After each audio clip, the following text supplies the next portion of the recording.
The desert wind carried a silence deeper than prayer. High on the mesa, the adobe walls of Santa Magdalena Convent caught the first blush of dusk. Inside its cool stone corridors, the only sound was the rustle of linen robes and whispered hymns. But in one cell, modest, clean, and still, Sister Juliana knelt alone, eyes closed, heart anything but quiet.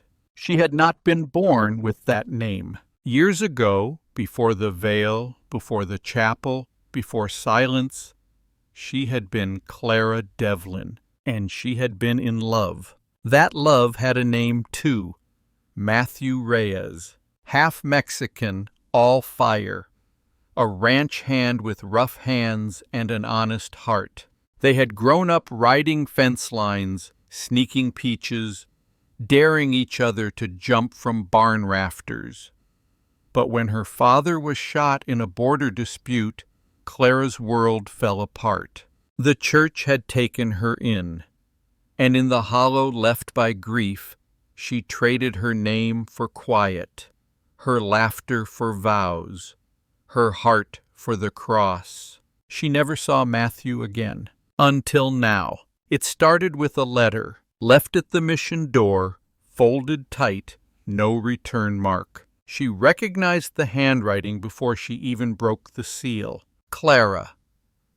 They say you don't answer to that name anymore, but I still do. There are things happening back home, things that won't wait for silence or prayer. And I need you to know your brother didn't die how they told you.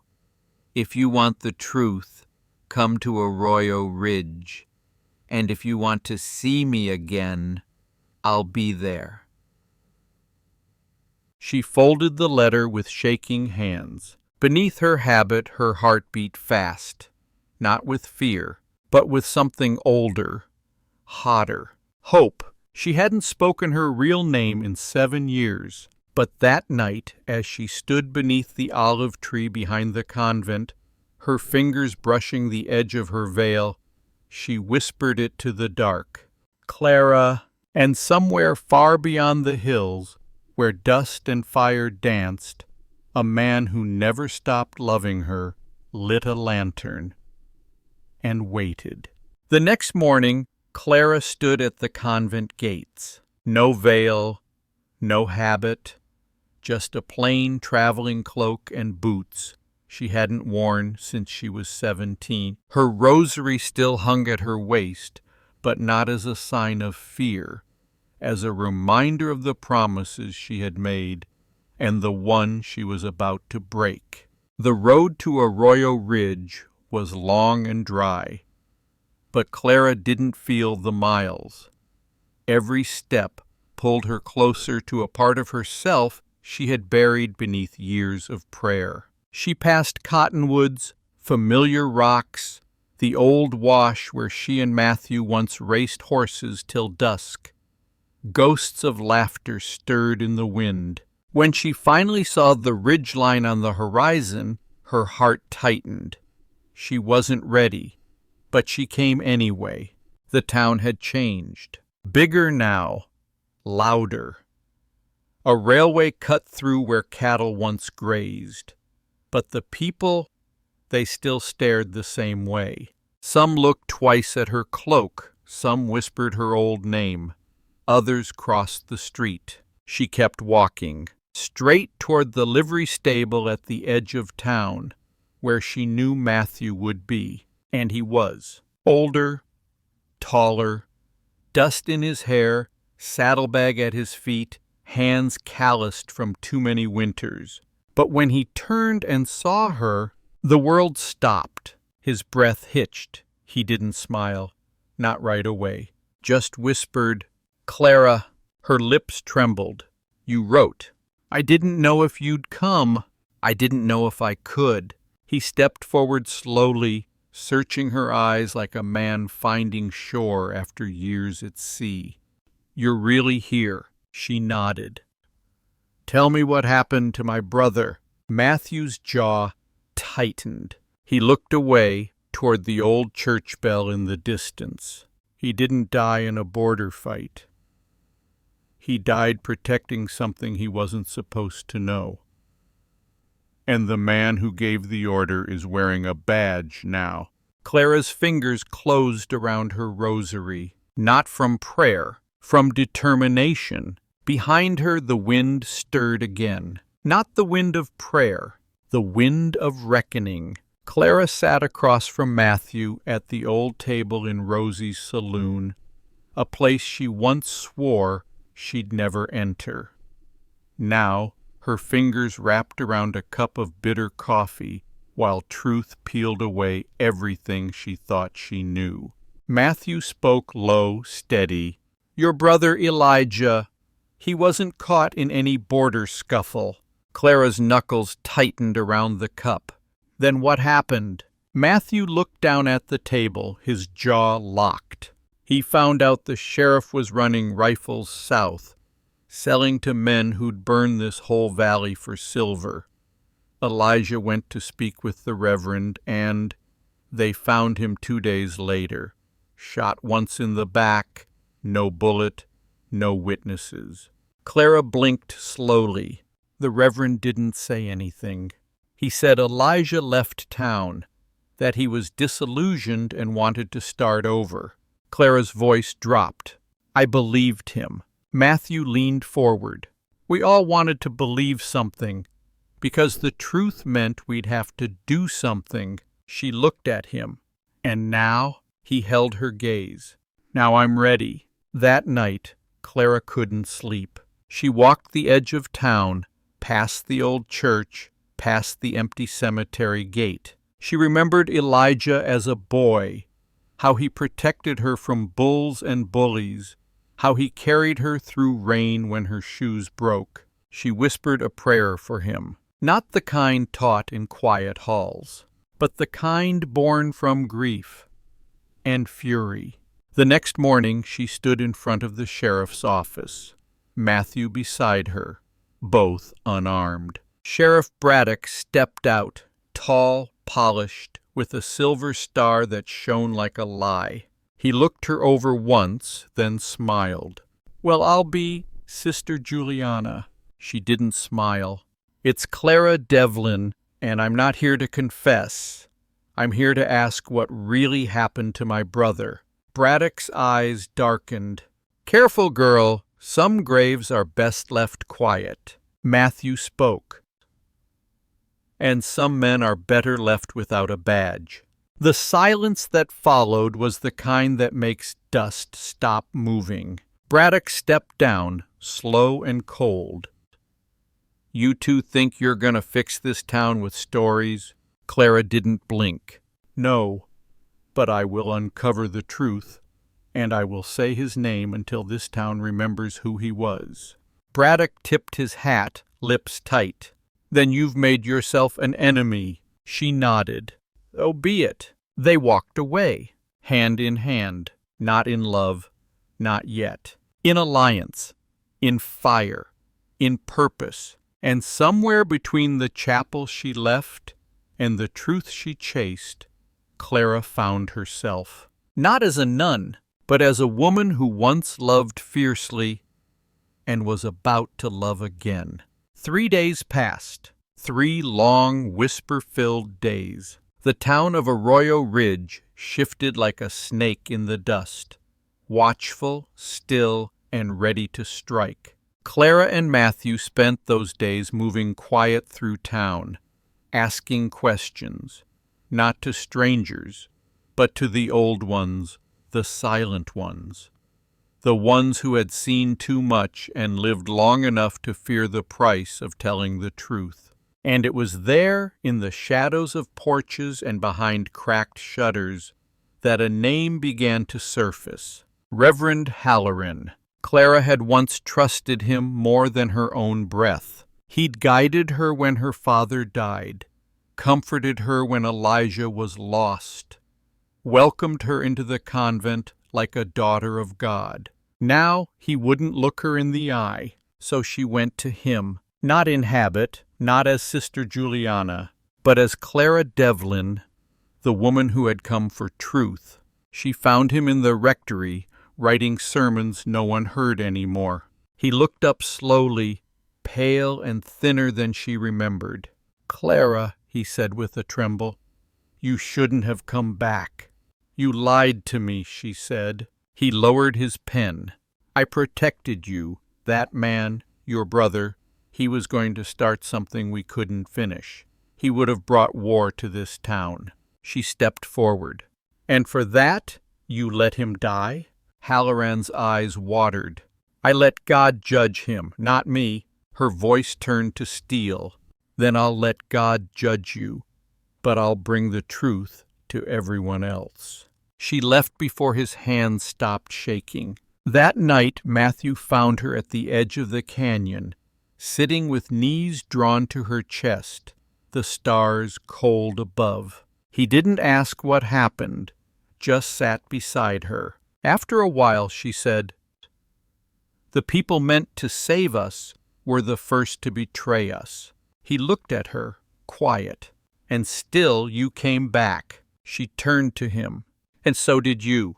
Their hands touched, uncertain but drawn, and in that silence between justice and memory, their hearts remembered what it meant to belong. Not to the church, not to the town, but to each other. Far across the ridge, in the sheriff's office, Braddock poured a drink. Behind him, the Reverend stood in shadow. "She's not leaving," Braddock muttered. "Then we'll bury the truth, like we buried her brother." The next Sunday, the church bell rang for the first time in months. Not for Mass, not for mourning, but because Clara Devlin rang it. She stood at the altar beneath cracked stained glass, facing a scattered congregation of faces she once knew. People who whispered when she passed, who crossed themselves too fast. Matthew stood in the back, arms folded, watching her like she was flame and steel wrapped in linen. And she was. She spoke, clear and steady. "This town buried my brother, but not just in the ground, in lies, in silence." The room shifted, murmured. He died trying to tell the truth, and the people meant to protect him let him bleed in the dirt. Some stood to leave. She raised her voice. "I kept silent once. I thought obedience was holiness. But silence doesn't save souls. It buries them." Now they listened. Some cried. Some stared. Some nodded. Outside, Braddock watched from across the street, jaw tight, hand on his pistol. Beside him, Reverend Halloran murmured, "We should have stopped her before this." Braddock spat. "Then we stop her now." That night, someone tried to burn the chapel. But they didn't count on Matthew. He was already waiting, rifle in hand, eyes cold. The fire never started, but the war had. Clara didn't hide. She stood in the street the next day, face to face with Sheriff Braddock. He said, "I could arrest you for inciting unrest." She replied, "Then arrest me, but I'll speak the truth from a jail cell just as loud." People gathered, and for the first time, someone else stepped forward. Old Mrs. Torrance, who had watched her husband disappear after challenging Braddock's taxes. "I heard what Clara said," she told the crowd, "and I believe her." Then a rancher, a teacher, 2 farmhands. One by one, silence broke. That night, Matthew stood beside Clara on the steps of the chapel. "You could leave all this," he said. "You've done more than enough." She looked up at him, eyes soft but blazing. "I didn't come back to survive. I came back to change what killed my brother. And if I leave now, it wins." He touched her cheek gently. "You're not the girl I once knew."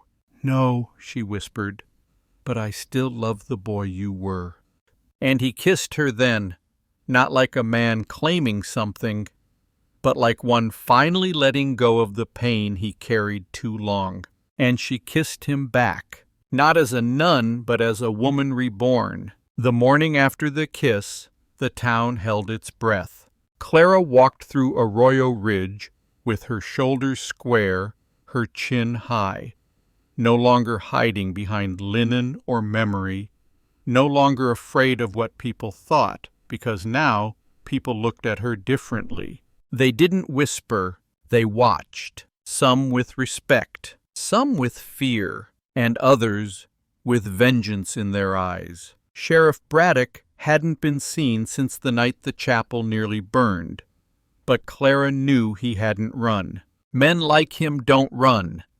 They wait for moments to strike. That moment came just before sundown. Matthew found Clara near the well, filling a bucket. His face told her everything before he even spoke. "He's called for you." She stood steady. "Where?" "At the edge of town, the old gallows field." Clara exhaled. The same place they buried her brother. Fitting. When she arrived, Braddock stood beneath the dry wood frame, leaning on his rifle like it was scripture. "You stirred up a lot of dust," he said without turning. Clara didn't flinch. "Truth has a way of doing that." He chuckled bitterly. "You should have stayed in the convent. You should have stayed honest." He turned, eyes hard, voice low. "You want justice, Clara? You think the world bends for grief? You don't get justice, you get memory, and that fades." She stepped closer. "Then let me remind you." Behind her, Matthew appeared, not with a gun, but with a group of townsfolk, witnesses. He'd gathered them quietly. The old widow, the blacksmith, a young boy who'd seen Braddock meeting riders at midnight. And from behind, another figure emerged, Reverend Halloran, gaunt, pale, eyes hollow. He held something in his hands, a journal. Elijah's journal, torn, smudged, but legible, and full of names, including Braddock's. Clara looked him in the eyes one last time. "You tried to bury my brother with fear, but I'm not afraid of you anymore, and this town isn't either." Braddock looked around. He saw it. He was outnumbered, outlived, uncovered. For the first time, he looked small, and when he raised his rifle in a final, desperate act, Matthew was faster. The shot rang once. Braddock fell. Silence. Then breath. Then hands. People stepped forward. No one cheered. They didn't need to. It was over. That night, Clara sat on the chapel steps, eyes to the sky. Matthew came beside her, taking her hand. She leaned into him, whispering, "I broke my vows." He smiled softly. "No, you kept the ones that mattered." Spring came quietly to Arroyo Ridge. The dust still blew, the sun still cracked the earth, but something had changed. People stood longer in the streets, spoke kinder, listened more, because truth had returned, not from a gun, not from the badge, but from a woman who once wore silence like armor, and then laid it down to save what was left of the good. Clara did not go back to the convent, not because she had lost her faith, but because she had finally found it in the world she thought had forgotten her. She turned the chapel into something new, not just a place for sermons, but for voices, for those silenced, for women like her.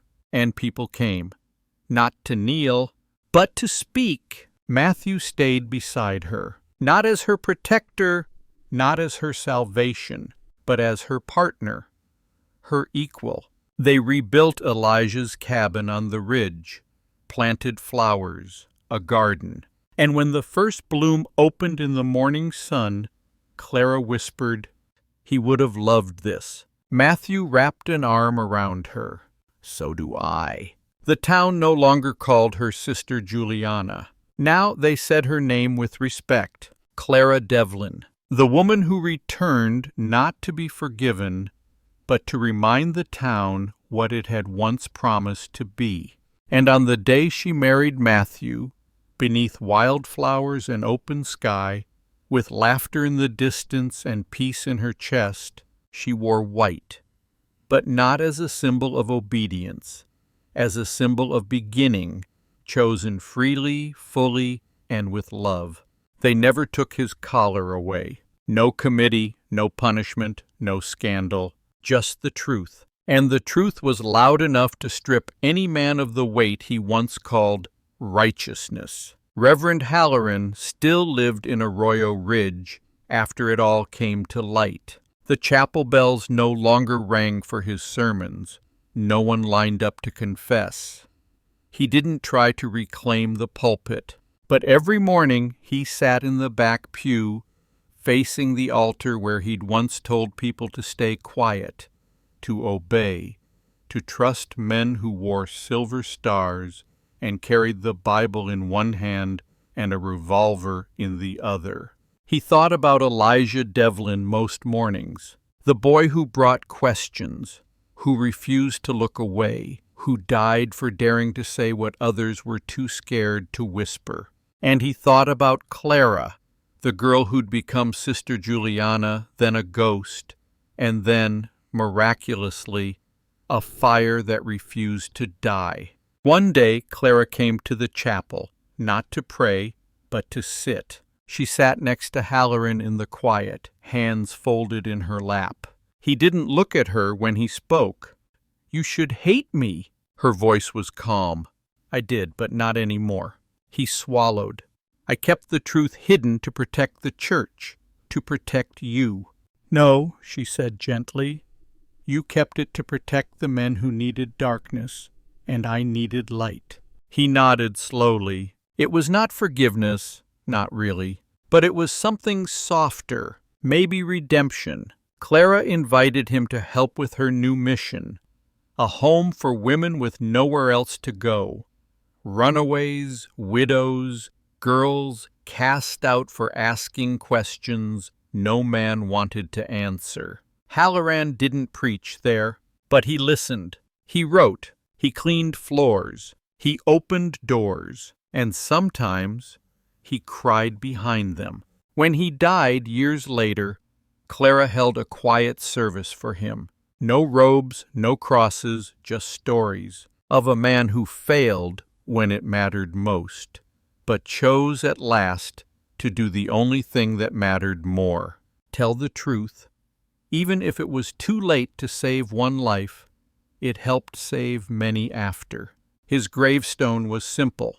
No titles, just this: he kept silence too long, but he ended as a man who listened. And Clara, years older, standing beneath that wild, open sky, whispered her own prayer, not for penance, but for peace.